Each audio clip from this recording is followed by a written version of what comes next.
This is Underground Strategy Podcast, and today we're going to continue with part 2 on our series with Andrew Chatterton on British auxiliary units. Enjoy.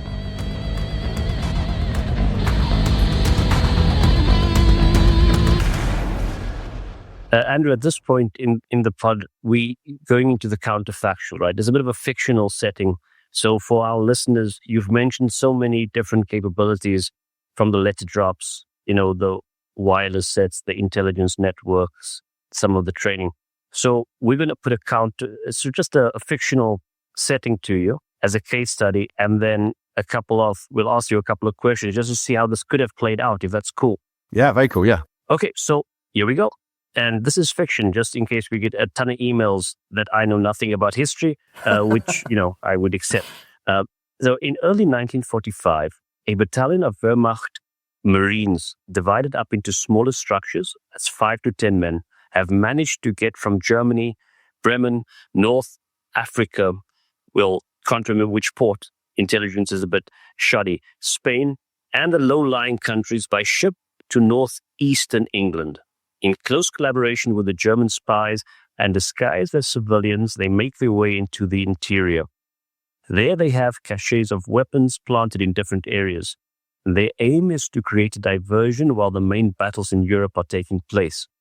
So the first sub-question here for our expert is, could you walk us through how potentially they would have been identified, these Wehrmacht Marines, and then how those communications would have been sent up the way to the higher HQ? So the intelligence question, or in terms of how they were identified, at least. Yeah, so I suspect certainly Special Duties Branch would have played a role. And in fact, we know, going out of counterfactual into proper history briefly, the Special Duties Branch around D-Day were instructed to spy on the British population and the American and British and Allied forces, to see if anyone was speaking too much about the plans, and then that they used that network of runners and wireless sets to report that back, and then these people could be grabbed and taken out of the system before information leaked. So I suspect that network could be very easily utilized in the event of a kind of small raid from German Marines to identify where they are, to use your local knowledge to identify them, get the information quickly to GHQ, to allow them then to police it, to get the right forces there, potentially to utilize the auxiliary units to hunt them down and take them out, again by understanding the local surroundings, by understanding places where they could hide, by the ability to move at night. I mean, but the advantage that the AUX units, for example, had over any invading army, whether it's a full force invading army or a raid, as the one you're kind of describing, is that the force coming in, the enemy, although they have some form of maps, basically have no idea where they are or what they're up to, whereas the AUX units are absolutely comfortable in their environment and can move effectively and can identify strangers, can identify where they're likely to be and to counter that quickly and effectively. So I suspect if it's in a kind of coastal region that could be shut down pretty quickly. If it's more inland, then I suspect that Section 7's network of intelligence, of kind of spies and wireless sets, and the ability of cell members to counter such invasion is certainly there. So I suspect being able to identify them. I mean, we know that actually the Germans were pretty crap at sending spies and disguising their spies. It almost looks like someone's done it on purpose, because it was so appalling. But if they had got in, then I think, nonetheless, the network, because they had obviously no idea that these underground networks were already in place and ready and operating and trained. So their expectation would they'd just be up against the regular forces and the Home Guard, who they had very little respect for. They had no idea that this other underground groups were in existence, and so were naive as to what they were actually up against. Whereas in fact they're up against some incredibly highly trained civilians across the whole of the country. Yeah, amazing. No, that covers that question. Thank you, Andrew. So one more question from me, Andrew, on this still setting, this fictional setting. We have a lone wolf operator suspected to be around Durham. His accent was a giveaway when passing by the university, so similar to what you were saying about how poor the espionage was. But a strange story starts to emerge and comes out that an old lady has informed the local deli about this person coming by, and in no time, forces start sweeping the streets. The operator was eventually found knocked out by the headmistress of the primary school. So how could this have happened? And are there any historical or anecdotal evidence that could explain this? Yeah, what a great question. Yeah, so within Section 7, so Section 7 had absolutely no problems in recruiting women into operational roles. So the auxiliary units were purely men, and the Special Duties Branch, whilst being incredibly brave, were not about taking on the enemy face to face or behind their backs or fighting. It's purely intelligence gathering. Section 7, on the other hand, had absolutely no worries about recruiting women because they saw it as a huge advantage, and we saw this later in occupied Europe with the resistance, that soldiers do not tend to suspect mothers or the elderly or even vicars and doctors as having the ability to take them out, essentially. And we have got examples. So I mentioned Irene Lockley, who was part of a cell near Leeds. She was in a village called South Milford. And when she told her daughter that she was part of this resistance group, her daughter she thought her mother was getting dementia and was losing it slightly, and she took it all with a pinch of salt. And it wasn't until after her mother had died that she was kind of reliving the way that her mother had told her about this resistance group, that stuff from her childhood started to make sense. So her mother, Irene, was quite a small lady, a housewife. From an outside perspective, nothing remarkable. But her daughter remembers in the 50s, a pots and pans salesman coming to their house, and he was quite aggressive in his approach on the doorstep. And he put his foot. She remembers being in the hallway, and she remembers seeing the pots and pans salesman put his foot in the door, so her mother couldn't shut it.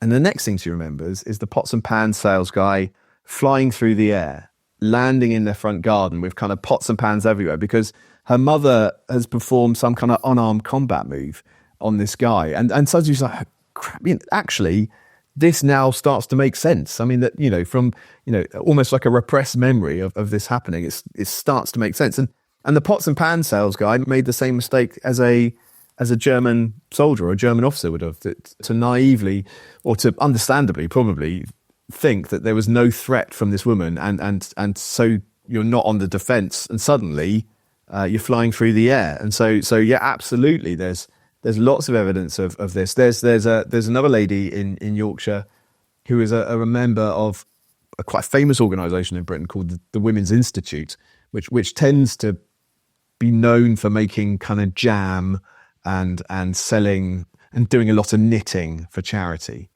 But this lady was a leading member of the WI in Yorkshire, and she was going around. Not only was she trained in kind of unarmed combat, but she was also going around with her car full of explosives and weapons, that she was using her WI connections as a cover to go and deliver these to the various Section 7 cells in her county. So again, hiding in plain sight and using women particularly was seen to be hugely effective in being able to deliver results. Because if you're a 35-year-old farmer and you're standing on the street, the Germans are going to look at you and think that you're a threat. If you're an elderly woman, or if you're a mother pushing a pushchair, they're just going to pass you by. They're not going to identify you as a potential threat.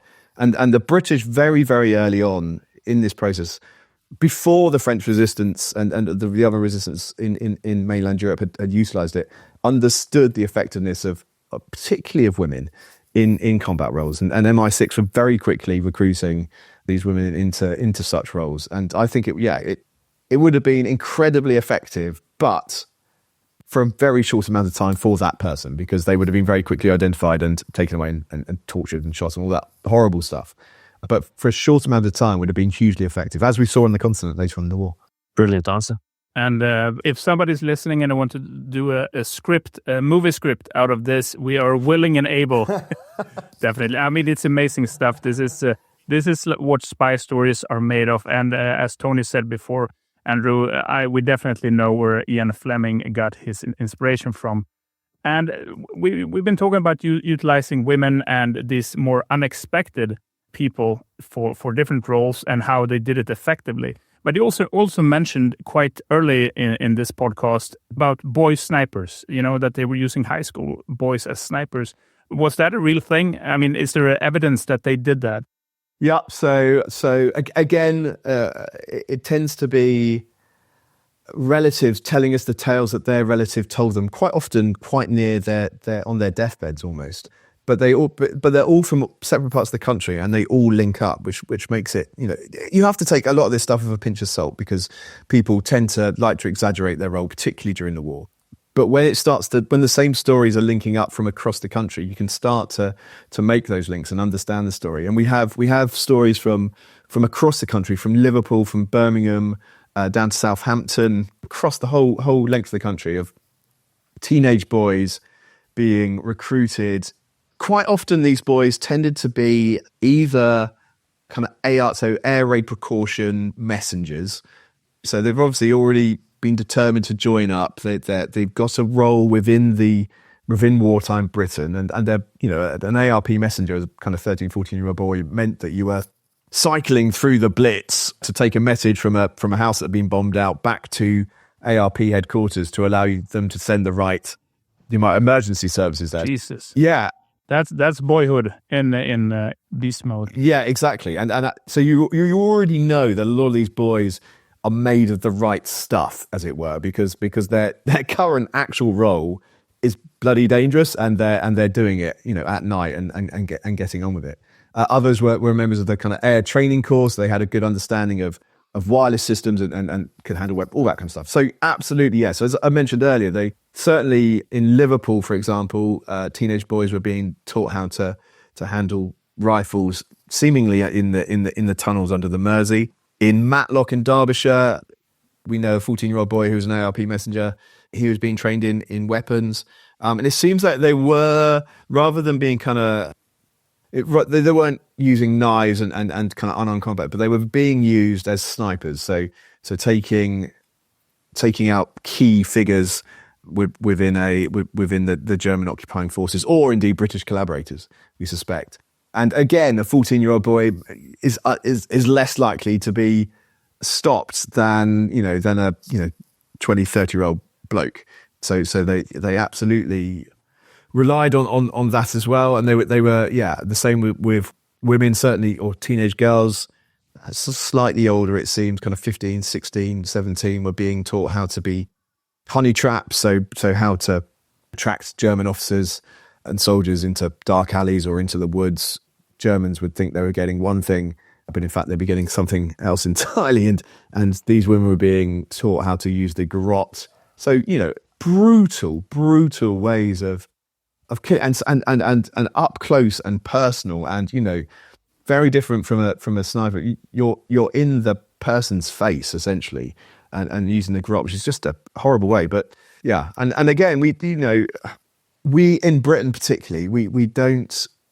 Our perception of women in Britain in 1940 are housewives, are the Women's Institute, as I described earlier. It's not like Russia, where the perception of women are that they're fighting on the front line, that they're fighter pilots and all this stuff. We have a very, very different perception of women in Britain in that period of time. But things like Section 7 but even things like the ATS and ARP and the things that women are involved in Britain, but they were hugely resourceful, hugely brave, and don't get anywhere near enough credit for what they were prepared to do for the country. But yes, teenage boys, teenage women being taught to be resistance fighters, essentially, across the country. Time for a tactical reload. If you're enjoying this, leave a review on your platform. YouTube crew, hit subscribe to support the mission. Let's roll. Even if this is a brutal business, and it is absolutely horrifying that you have to train young boys and young women to do this kind of actions. But my inner boy, I just imagine, being 18 and it's like, yeah, what did you do growing up? Yeah, I trained to be a sniper. I mean, it's really cool, and I think my fantasy boyhood, I would like to have had that, but I guess the reality is way different for these people, and they did it because they had to. Yeah, and also you wouldn't have the chance to boast about it because you'd sign the Official Secrets Act. That's the crap. Nobody wants to be secret if you can't tell anyone. Exactly. And actually, so for example, the auxiliary unit guys all signed the Official Secrets Act, and if you think these guys were youngish, fit farmers and miners, and they weren't in the local home guard because they were in something secret, but couldn't tell anyone. So they got lots of accusations of being cowards. They couldn't even tell their wives what they're up to. Lots of wives thought husbands were having affairs because they were disappearing at night and disappearing for entire weekends without being able to tell her exactly what he was up to. So they put all of the risk and none of the glory. Exactly. It's really crap. And you're talking about risks here and challenges, and there has to be quite a lot of risk involved maintaining this secrecy, even if, of course, if this would have played out and the German would have invaded, yes, the risk would have probably been enormous. But were there any risks for them as civilians? Because I guess the secrecy around this, as we know, has been pretty airtight. Yeah, yes. I mean, there's physical risk in so much that you're training with explosives, and we've got examples of guys who've had their hands blown off or died, and they've not been able to get the pension because of the secrecy surrounding what they were up to. But equally, if you think so, and this kind of goes again to the ruthlessness. So there's a few things. One, if you're a patrol member, and of the auxiliary units particularly, and you leave the patrol for whatever reason, for ill health or whatever, it is very likely that your old patrol would have to assassinate you as soon as the Germans came to your area, because you knew who was in that patrol and where the operational base was. And we've got an example of a chap who joined, he was 16 or 17, I think it's in Norfolk. And what he didn't know until he spoke to us was that he had replaced his father in the patrol. His father had left because of ill health. The patrol had recruited him to replace him, but neither his father nor him knew that had happened. Oh, man. And there's a chap still alive called Ken Welch. He's down in Cornwall, down in the far southwest of England. He followed his father one night because he was suspicious about what he was up to, because he kept leaving during the evening. He wasn't a member of the Home Guard. So Ken followed his father and followed him all the way to the operational base. And his father turned round, discovered that Ken had followed him, and was like, now Ken's dad has a choice. Ken's dad can add Ken to a list of people to be assassinated when the Germans arrive, because he knows where the operational base is. Could quite easily give that up under torture. Or he can allow him to join the patrol, which he did, luckily for Ken.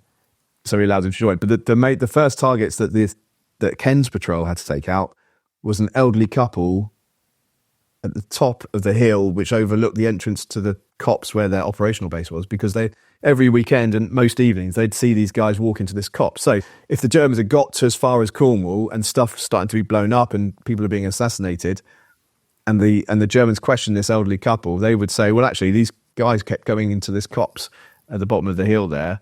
And because the auxiliary units had such a short window to be effective, just 2 weeks to be effective, anything that shortened that time, they had to get rid of. They had to dispose of quickly, because otherwise it would shorten it even further, and they couldn't have the impact that they needed to. So the first targets weren't Germans, as the Germans came into this village called Mabe in Cornwall, but actually this elderly couple who lived at the top of the hill. And it is so brutal. It's so brutal. It's almost a prerequisite that you hate your father, your mother, and your neighbors to join this unit. Yeah. Well, a little bit, yeah, and that's another reason why they kept quiet about it, because obviously they signed the Official Secrets Act. A lot of them didn't think they'd done anything, because they obviously, thankfully, weren't called upon. But equally, they were ordered to do pretty horrific things to people within their own community. The local policeman would have to be on some form of list to be assassinated, because he'd have to have checked the guys' names to join to make sure they weren't, criminals. He wouldn't have known what they were joining, but would have seen this list of men's names together. The intelligence officer, so the guy who went and recruited all these guys and trained them, he would have to have been on one of the patrols lists because he knew where every single operational base was in that county. So if he fell into the Germans' hands and was tortured, he could just take them to every bunker and that would be out of action within a few days. So, and I presume the IO would be intelligent enough to understand that would be the case. So what they were willing to do and sacrifice and the ruthlessness they were prepared to go to is unbelievable. It's unbelievable and actually is a much better reflection of Britain during the Second World War. We have, again, in Britain, we perceive ourselves, and it's this whole narrative of being alone and weak and unprepared that seems to have come since the end of the war. We were a massive empire, a huge maritime force. We were ruthless across the world, horrifically ruthless. And that would have been replicated within Britain had the Germans invaded, had they got a foothold of it within the country. It's not about, we weren't tiny and weak and unprepared. We were hugely prepared and we're going to be utterly ruthless in the defense of the country. And a lot of that, Andrew, that you mentioned, it came out of necessity, right? Like it was these harsh, brutal decisions that came for operational reasons. Like it's an intelligence-based war. These auxiliary units, they basically special ops, and they had to do what they had to do. So, as you mentioned, it is very interesting, and it speaks to, I think, to not the brutality, and he didn't say it like that, but not the brutality of the individuals or what they were willing to sign up to or what they were ordered to do, but the requirements of a very brutal situation. That's exactly right, and I think that's the key. And the key is that they're not psychos, right? They're not psycho killers. But speaking to them, and I've been lucky to speak to a few of them. And obviously most of them have passed away now, but speaking to them, they all understood that bigger picture, that if Britain had fallen, that's essentially it for Western Europe, because especially in 1940, the US isn't even in the war, doesn't even look like they're going to get involved. For the rest of the British Empire to come together to liberate Britain and then Western Europe is a massive, if not impossible, ask, I would say. So if the auxiliary units or the special, or whoever it is, if they could hold up that German advance for a few hours, for a couple of days, to allow the British regular forces to regroup and counterattack, and then to push the Germans out, that is worth almost any sacrifice, because the actions they were taking would have had, as we've seen in occupied Europe, would have had consequences against the local communities. So their own communities would have undoubtedly have been effective. A German officer shot, they were taking a village out and shot most of the adults. They understood the risk they were taking and the risk they were taking on behalf of the people who didn't know what was going on. From a personal perspective, you think these guys had to leave their families. Most of them were kind of, as I said, kind of mid-30s, early 40s. So they were leaving their families at the most vulnerable point a father could leave a family, at a point when an enemy army is coming through your town or village. You have to leave. You have to disappear. So you are gone. You can't protect them. But also, then immediately, that's a massive spotlight on your own family. Where is your husband? Where is your father? Where is he gone? What's he doing? Especially when stuff's starting to get blown up, especially when people are starting to be assassinated. There's a huge spotlight on your own family. And again, that's a massive, massive ask for people involved. It really is. And it's such a fascinating time. And I say that just in terms of with all the evidence that is being put forward and in your research, what they had to go through.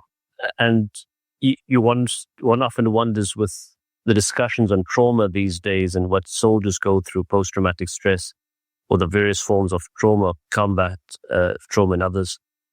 These guys surely had something similar, having to live with that mental load and what they've signed up for and what they trained to do under those harsh conditions, right? I mean, of course, it's now going into the counterfactual again. It would be hard to know, but it just feels like there's such a sacrifice there, Andrew.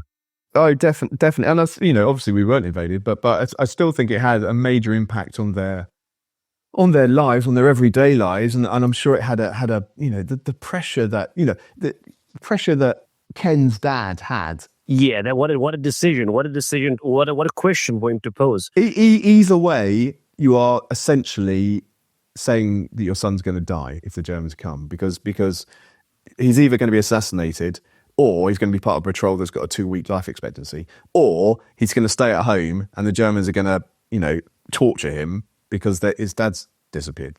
Any way you're looking at that's bad for Ken. So intense. Yeah, exactly. And we've got, and it did impact, there's at least one example of an ATS woman, so part of that special duties branch, who committed suicide in the secret bunker because they were having to practice. Essentially, these ATS women, as soon as the Germans came to their area, they would have to go into their bunker and stay there until they're either liberated by British forces or the Germans discovered them, in which case they'd have to destroy their equipment and kill themselves.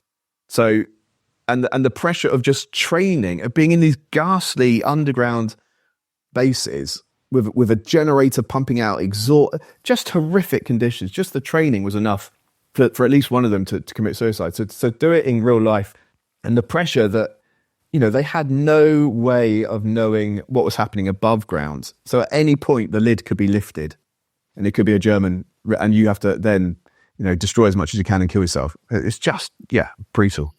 And with all that in mind, all that you've mentioned, did any of these individual members or groups receive any recognition, for their service in the Second World War, either then and until present day? No. Essentially no. That is just shit. Yeah, that's a shit it's deal. So shit. We've got some stand down letters from the Orcs units and the Special Duties branch, which essentially says, "Thanks for your service. You are absolutely brilliant, but you're not going to get any public recognition because it's so secret." The auxiliary units got a small lapel badge, which they had to fucking pay for themselves, but no one else knew what the lapel badge stood for. Right. So you could wear it, but no one else knew what it was. So they got zero recognition. It's only been in the last few years that we managed to get permission for the auxiliary units and the Special Duties branch veterans to march past the Cenotaph in London on Remembrance Sunday. So before, the Home Guard were marching past. Fair play. Yeah. And the Bevan boys, who were the guys who were conscripted into the mines, they were all marching past, and absolutely fair play. But these guys had no recognition at all. The Home Guard and the Bevan boys and the Land Up, all these groups got the Defence Medal, which is the medal that recognised your effort in your country's hour of need. Millions were sent out, but these guys didn't get the Defence Medal at all. None of them got it. Oh man! But before I hand over to Max for the last question, I don't mean to hug it, but in our recent discussion we had with Sean Scallion, it was about the Spanish at Fort and the memorial for them. And I really think, not that we're the advocates for memorials for everyone, but if anyone deserves some sort of statue or memorial, I feel it's these brave guys and girls, of course, the men and women that served in these various units. Yeah, completely agree. Because even now, I've had 2 books out that have been, relatively successful. Yeah, people just still don't know about this at all. They have no idea about it within Britain. They have no idea that they're probably, going in a walk in the country and they're walking over the top of a operational base that would have held 6 to 8 men on a suicide mission they have literally no idea. It's still so unknown within the country. That's my aim of doing this type of stuff is to push it out there so people do recognize it. And I think it goes hand in hand with also modern intelligence work and all types of clandestine work is usually like this. It's never recognized, but we're a bit better today because people are more demanding. They want that. And I think people back in the day, they were more like, if you were part of an auxiliary unit or Section 7 or something like that, you did it because you had to, and then you moved on. It's a bit more hardcore like that. Yeah.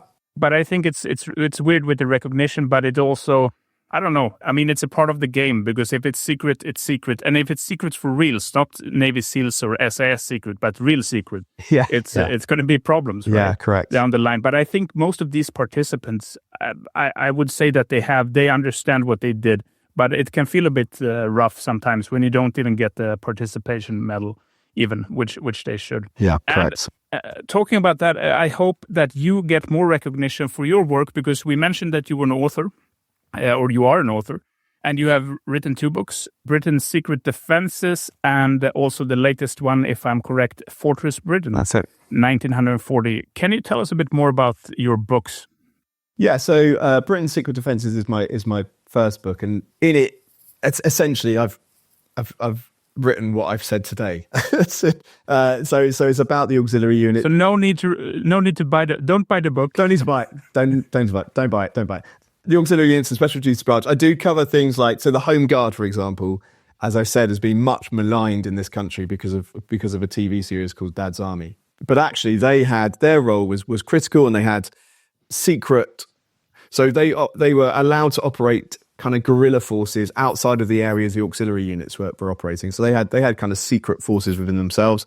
The Home Guard were responsible for destroying factories, so they wouldn't get into the hands of the German forces. They were also in charge of, really interestingly, little things like, as the Germans came through, the Home Guard were in charge of destroying dismantling petrol stations. So taking the key bits of a petrol station out. So in France, the Germans would literally pull up to a French petrol station and refill and then carry on.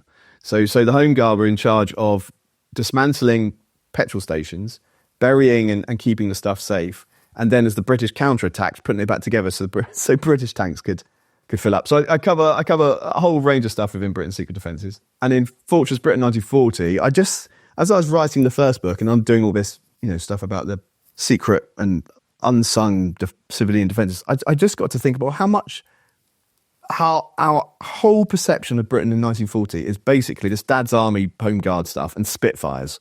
That's it. That's how we survived the war.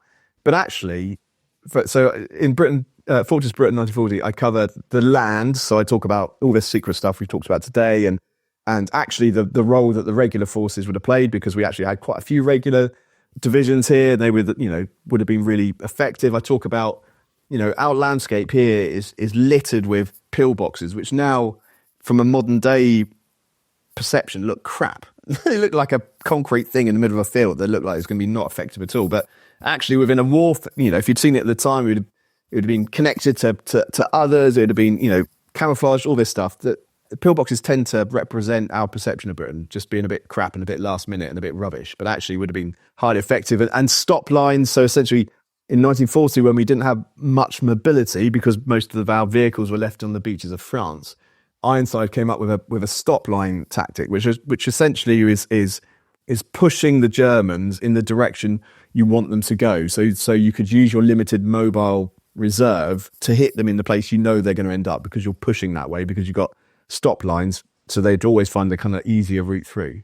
So I talk about that from the land perspective, and then I cover air, but I don't talk about fighter command, because Spitfire and Hurricanes have been talked about a lot. But I talk about the impacts of radar, and actually that was basically won us the Battle of Britain, because you could send up fighter command as and when you needed them to more or less the right place to intercept the bombers, and the other fighters, because you knew you had chain low and chain high, so you could see them coming in, and even if they were coming in from the sea, you could see them coming in. And then once they're over land, you had the Observer Corps, which is the civilian group again, who would watch them come over land, count the number of planes, the direction they were going, radio that in. That would then go back to fighter command, who would then send out the correct group, who would then go and attack it. I also cover the role that Bomber Command played. So Bomber Command were out bombing not only kind of German cities in 1940, but also bombing the barges that were being collected in the harbours of France and Belgium. They were bombing every time new barges came in.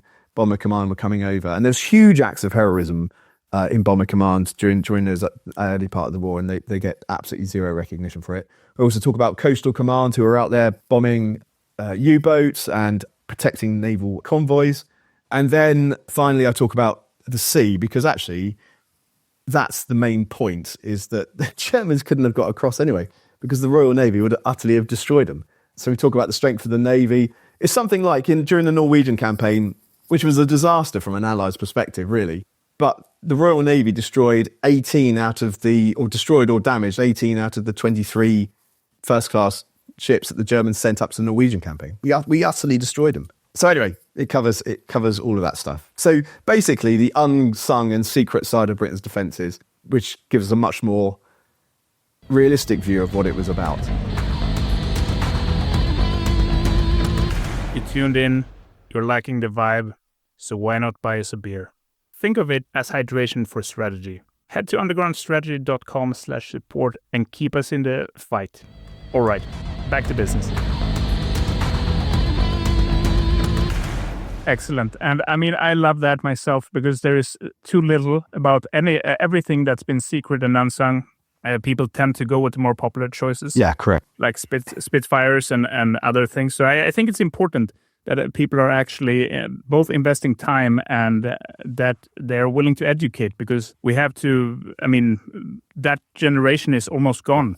So it's important that we pick this up as you have been doing now before it's gone, because then it's going to be gone forever. Correct. Like when it comes to Section 7 and auxiliary units. And there are probably tons of other stuff out there that is interesting that's going to be gone if we don't care for it and catch it while we can. Right. Yeah, exactly right. Exactly right. I also like the part that you mentioned about and I think it's so well known that Britain was a sea power, but I think it's our kind of infatuation with land battle. Yeah. Where, so you mentioned, the raids in Norway, etc. But there is a story, there is a narrative, and I think we know it, and it's somewhere in the mind. But then the way you put it there was giving that evidence about, destroying German ships and so on. That's pretty cool.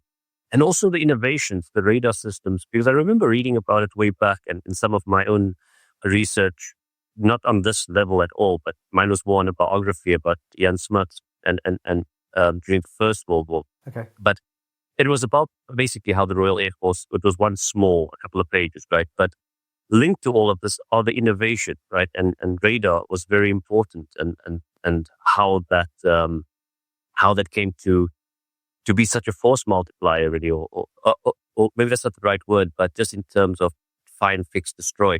Yeah, it was so critical at a point where, we did have a lack of resources, and to start with, the Germans were bombing our airfields, and we were in a world of trouble in some ways, but equally, we knew exactly where the Germans, in most cases, we knew where they were going to and in what numbers. And it might be that we only had a few, a relatively small amount of planes to send up after them, but we had the advantages that we could attack them when we wanted because we pretty much knew where they were going. With the advantage of then being able to save fuel because we weren't just flying around looking for them. And also with the advantage of we had home advantage essentially, because if a pilot shot down, he's parachuting out, he can get in another plane. And we were rapidly building up our ability in factories to build planes quickly and build tanks. And, by the end of 1940, we were piling out the machinery of war out of factories. And actually, during the Blitz, it's slightly going further afield, but during the Blitz, there were as the air raid sirens would go, and most civilians and most workers would go to their air raid shelters, factories would continue working, and they'd have fire watchers on top of the roofs who were watching the bombs being dropped. And as soon as they got, fairly near, that's when that factory's alarm went, and that's when the workers would go down. So they'd be working till the very last minute until they needed to go to their air raid shelter. The whole of the British, well, like any population during war, during a world war, it was every single person was impacted, and actually were generally just normal people doing extraordinary things. That's a factory worker there, sitting, continuing to work, hearing bombs drop around them. I mean, it's mental, isn't it? It's mental. That's so, yeah, that's. Yeah, I mean, it's resilience on its highest level in some way. It's fascinating. So we're going to include the links for your books in the show notes. And then just wondering, just a final question, do we have, is there any projects that you're working on at the moment, Andrew?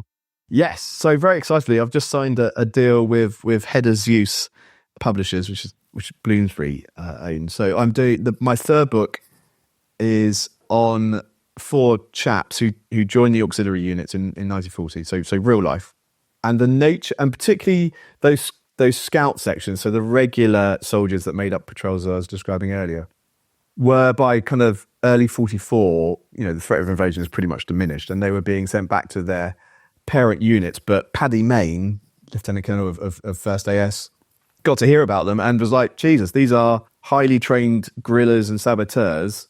They are, and at a time when 1st SAS has basically been kind of reconstituted back from Special Raiding Service and SRS and SBS, that he needed men. And suddenly he had, he invited about, we think, 400 members of the auxiliary units to a cinema in London, where he showed them a propaganda film about the actions of the SES, and then basically said, if you want to, well, I'm going to turn the lights off. If you want to leave, leave. If you want to stay and join, then stay. We think around between 300 and 400 members of the auxiliary units joined SAS.